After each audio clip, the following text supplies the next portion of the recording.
Good morning students. Today we are going to read chapter 11 कर भला तो हो भला। बच्चों इस चैप्टर में क्या है कि एक है नीम का पेड़ और एक है आम का पेड़।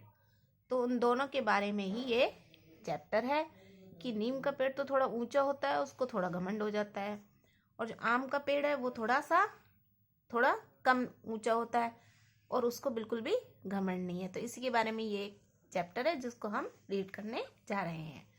और बच्चों इस चैप्टर से पहले एक पोयम भी है जो हम एक बार रीड करेंगे।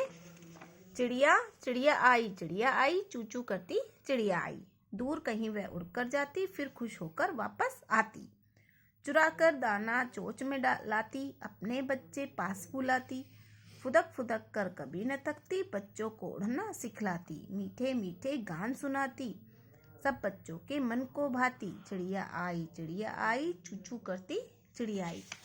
बच्चे पोयम आपको लर्न करनी है। अब हम स्टार्ट करते हैं चैप्टर। कर भला तो हो भला। शहर से दूर एक सुनसान स्थान में आम का एक पेड़ था। उसके पास ही एक घना ऊंचा नीम का पेड़ था। नीम का पेड़ अपने पड़ोसी आम के पेड़ से बात तक नहीं करता था। उसे अपने ऊंचे होने का बहुत घमंड था। नीम का पेड़ ऊंचा था तो उसको बहुत घमंड था अपने ऊपर कि मैं तो बहुत ऊंचा हूँ। एक दिन रानी मधुमक्खी नीम के पेड़ के पास आई। उसने बड़े मधुर स्वर में कहा, नीम भाई तुम बहुत ऊंचे हो, मुझे अपनी डाल पर छत्ता बनाने दो। नीम ने अकड़ते हुए कहा, जा कहीं और जाकर छत्ता बना, मुझे तेरी भिन भिन जरा भी नहीं सुहाती। एक दिन क्या हुआ, मधुमक्खी आई और मधुमक्खी ने नीम के पेड़ से कहा कि भाई तुम ऊंचे हो, मुझे अपनी डाल पर छत्ता बनाने दो, क्योंकि मधुमक्खी छत्ता बना के रहती है। तो नीम ने अकड़ते हुए कहा, नहीं यहाँ से जाओ, तुम आवाज करती हो भिन भिन, वो मुझे बिल्कुल नहीं सुहाती, बिल्कुल अच्छी नहीं लगती। अब रानी मधुमक्खी गिड़गड़ा कर बोली, नीम भाई मान जाओ, तुम ऊंचे हो, तुम्हारी डाल पर मेरा छत्ता सुरक्षित रहेगा। नीम पर उसकी प्रार्थना का कोई प्रभाव नहीं पड़ा। अब गिड़गड़ा कर रानी मधुमक्खी ने कहा, भाई नीम भाई तुम मान जाओ, तुम ऊंचे हो, लेकिन नीम पर इस प्रार्थना का कोई प्रभाव नहीं पड़ा, वो नहीं माना। ठीक है, आगे देखते हैं अब क्या होता है। बेचारी मधुमक्खी तब आम के पेड़ के पास पहुंची। उसने कहा, आम भाई क्या मैं तुम्हारी शाखा पर छत्ता बना लूं? अब आम ने देखो क्या कहा, हाँ क्यों नहीं, आम ने बड़े प्यार से कहा। रानी मधुमक्खी के लिए मजदूर मधुमक्खियों ने फटाफट छत्ता बना दिया। किसने बनाया छत्ता? मजदूर मधुमक्खियों ने। ठीक है, दूर दूर से रस लाकर उन्होंने छत्ते में इकट्ठा करना शुरू कर दिया। जो मधुमक्खी थी वो तो छत्ते में थी, और जो उसके लिए मजदूर मधुमक्खियां थी वो फूलों पर बैठ बैठ के रस इकट्ठा करती रही, और उन्होंने छत्ते में रस इकट्ठा करना शुरू कर दिया। सारा दिन वहां भिन भिन होती थी, मतलब मधुमक्खी की आवाज भिन भिन होती है। आम का पेड़ चुपचाप सब सहता था। उसे खुशी थी कि वह किसी के काम आ रहा है।